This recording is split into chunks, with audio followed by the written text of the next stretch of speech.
What if I told you there's a proven method for building ironclad mental toughness, used by Roman emperors and available at no cost to you?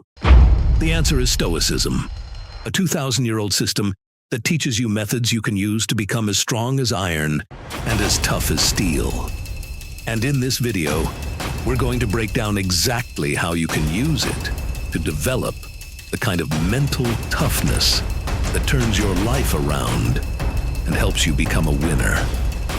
Stoicism is a practical system, a toolkit for the mind, forged in the fires of the real world and designed from the ground up to be indestructible. But here's what most people get wrong about mental toughness. They think it's about gritting your teeth and powering through with pure willpower. But willpower is finite. It runs out. And when it does, you're left more vulnerable than before. Stoicism works differently. Instead of relying on brute force, it builds genuine resilience through 3 core skills: emotional intelligence, rational thinking, and virtue-based action. Think of it like this. Willpower is a sprint that leaves you exhausted. Stoicism is endurance training that makes you stronger with every challenge. Let me show you exactly what this looks like. Imagine you receive harsh criticism at work. The tough it out approach tells you to ignore it and not let it affect you. But here's the Stoic approach. First, you pause and examine the criticism objectively. Is it valid feedback you can learn from? If yes, you use it to improve. If no, you recognize it says more about them than you. Either way, you're choosing your response instead of reacting blindly. This is the crucial difference: reactive toughness versus intelligent resilience. One leaves you defenseless when your willpower breaks. The other makes you stronger every time you use it. The foundation of Stoic mental toughness is this simple truth. You can't control what happens to you, but you absolutely control how you respond. Most people waste enormous energy fighting things outside their control. Other people's opinions, traffic, the weather, the past. Stoics focus 100% of their energy on what they can actually influence: their thoughts, actions, and character. Here's how this transforms obstacles into opportunities. Instead of asking, "Why is this happening to me?" when something goes wrong, you ask, "How can I use this to become stronger?" This single shift in perspective changes everything. Suppose you lose your job. Instead of spiraling into panic, you ask, "What doors might this open? How can I use this time to pursue work that aligns with my values?" Marcus Aurelius captured this perfectly. What stands in the way becomes the way. The response is where your true power lives, not in controlling external events, but in choosing how you think, feel, and act in response to them. The first step in building out your mental toughness is to ditch the victim mentality. True mental toughness is allergic to that. When something goes wrong, and something will go wrong eventually, the knee-jerk reaction is often to complain, to blame others, to feel sorry for ourselves. But that's precisely the moment to pause and reframe. Instead of seeing every obstacle as a roadblock, ask yourself, what opportunity does this present? What lesson can I learn? How can I use this to become stronger and, in a word, better? Marcus Aurelius, in his Meditations, puts it beautifully. The impediment to action advances action. What stands in the way becomes the way. Think about that for a moment. The very thing that seems to be blocking you is actually paving the path forward. This way of reframing is where the potential lies. The power to choose your attitude, to choose your actions, to choose to learn and grow. This is mental toughness in action. This is Stoicism transforming obstacles into opportunities. Now I'll teach you a counterintuitive technique for dealing with anxiety: negative visualization. Most people try to stay positive by avoiding negative thoughts. Stoics do the opposite. They deliberately imagine worst-case scenarios to rob fear of its power. Here's why this works. Anxiety thrives on uncertainty. When you're afraid of something vague and undefined, your imagination creates monsters far scarier than reality. Negative visualization forces you to examine your fears in daylight, where you discover they're usually manageable or even survivable. Here's how to practice it. If, for example, you had to give a big talk, don't just visualize success. Also, imagine, what if the technology fails? What if someone asks a question I can't answer? What if I stumble over my words? Then create backup plans for each scenario. Test your equipment beforehand. Prepare answers for likely questions. Practice the difficult sections of your speech. By confronting potential setbacks before they happen, you inoculate yourself against panic. You've already considered the worst, planned for it, and proven to yourself you can handle it. Seneca called this rehearsing difficulties.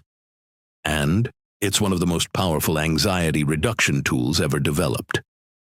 Seneca, in his Letters from a Stoic, urged his readers to rehearse them in your mind.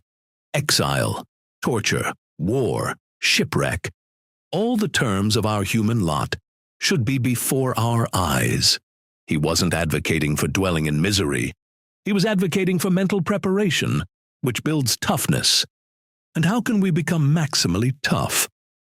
The Stoics believed the answer lies in virtue, but not virtue in some abstract, dusty, outdated sense.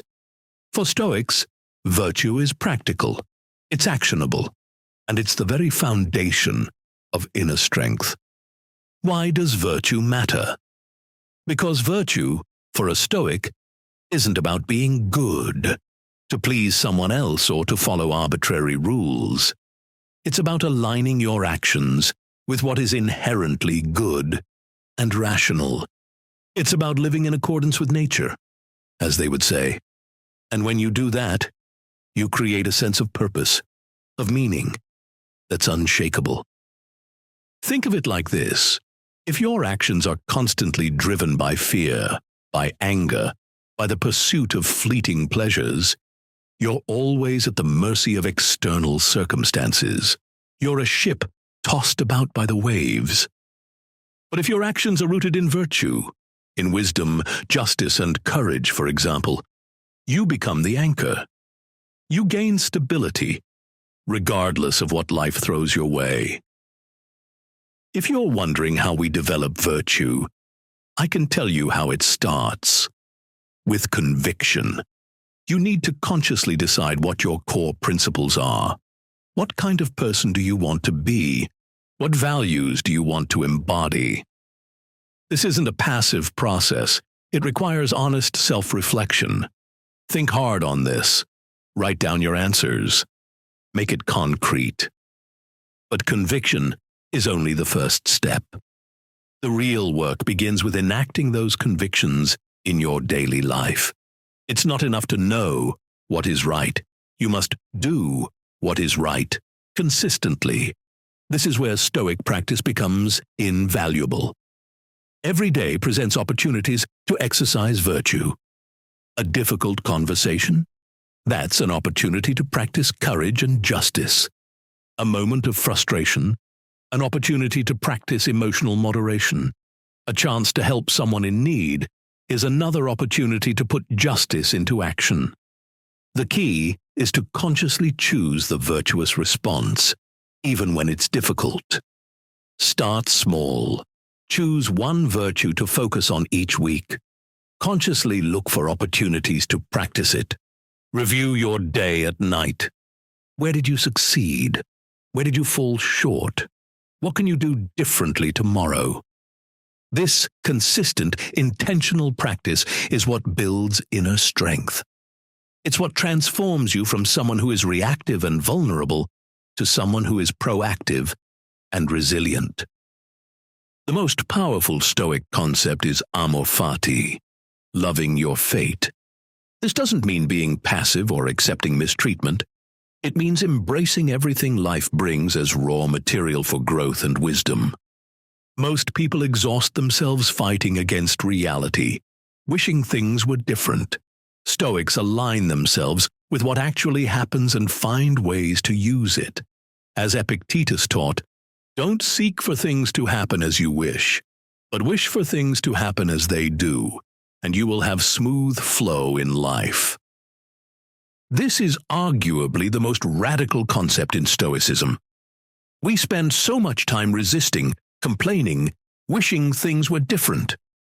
We fight against the current of life, exhausting ourselves in the process. What if instead we aligned ourselves with that current? That's what amor fati is all about. It's the understanding that almost everything that happens in ordinary life can be viewed as a potential lesson and source of wisdom, even when it doesn't feel that way.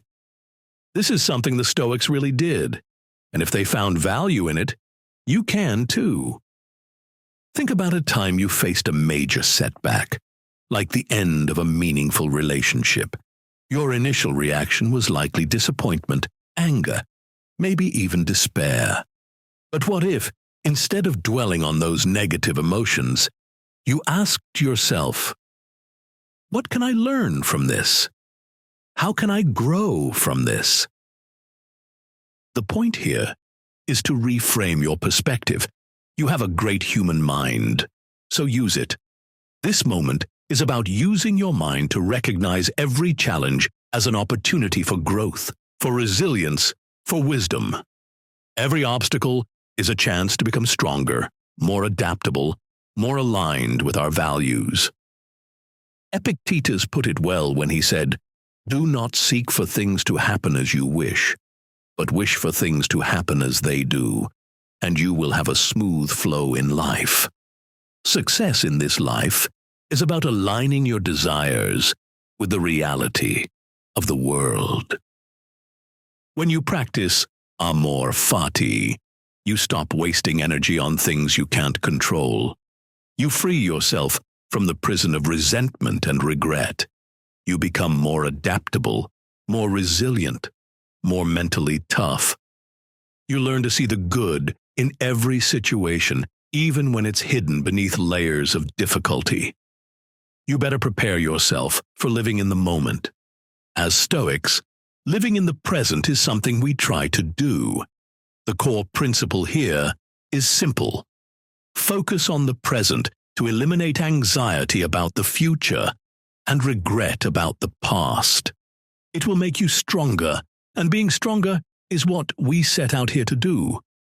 If you want to stay consistently in the present, then one of the most effective ways you can do that is to practice mindful observation. This means paying attention to your thoughts and emotions as they arise, but without getting swept up in them.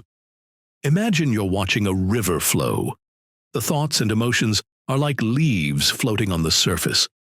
You observe them as they pass, acknowledge their presence, but don't jump in and try to grab them. This takes practice. When a negative thought pops up, like anger at a friend or an embarrassing moment, resist the urge to immediately analyze it or criticize yourself. Instead, simply notice the thought. I'm having a thought giving off a hot feeling of anger. Feel the emotion that accompanies it. It's making me anxious. The key is to observe without judgment. Don't label the thought as stupid or the emotion as weak. Just acknowledge its existence and let it pass. This creates a space between you and your thoughts and feelings, giving you more control over your reactions. Marcus Aurelius had a teaching for this. Concentrate every minute like a Roman, like a man, on doing what's in front of you with precise and genuine seriousness, tenderly, willingly, with justice. Think about the weight of those words. He wasn't alone in a cave or relaxing on a beach. He was leading an army, governing an empire, and dealing with the daily challenges of being a human being. And yet, he found the power to focus on the task at hand, to bring his full attention to each moment. By focusing energy on what you can do right now, you reduce anxiety and regret while increasing long-term effectiveness. You increase your mental toughness and brace yourself for life's next strike. And when life hits back, the Stoics developed a system for navigating challenges without losing inner strength. The Stoics weren't naive optimists.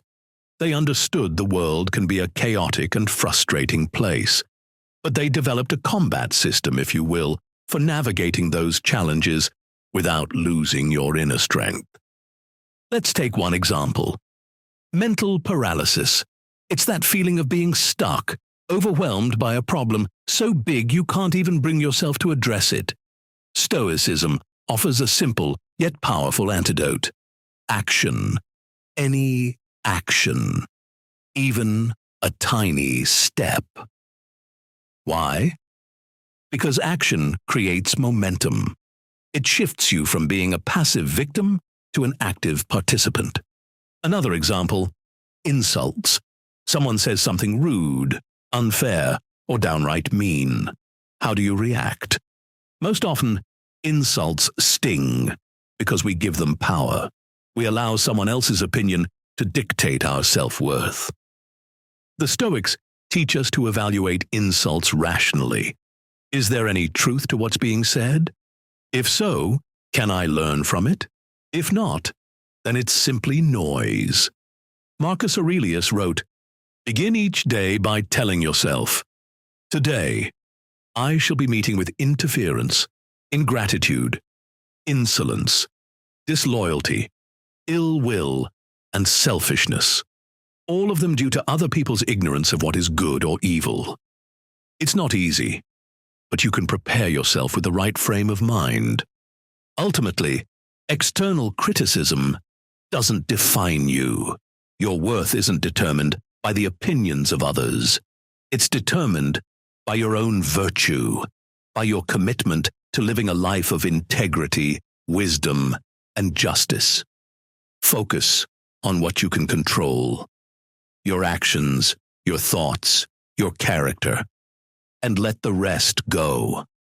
Epictetus, one of the most influential Stoics, put it this way: "How long are you going to wait before you demand the best for yourself?"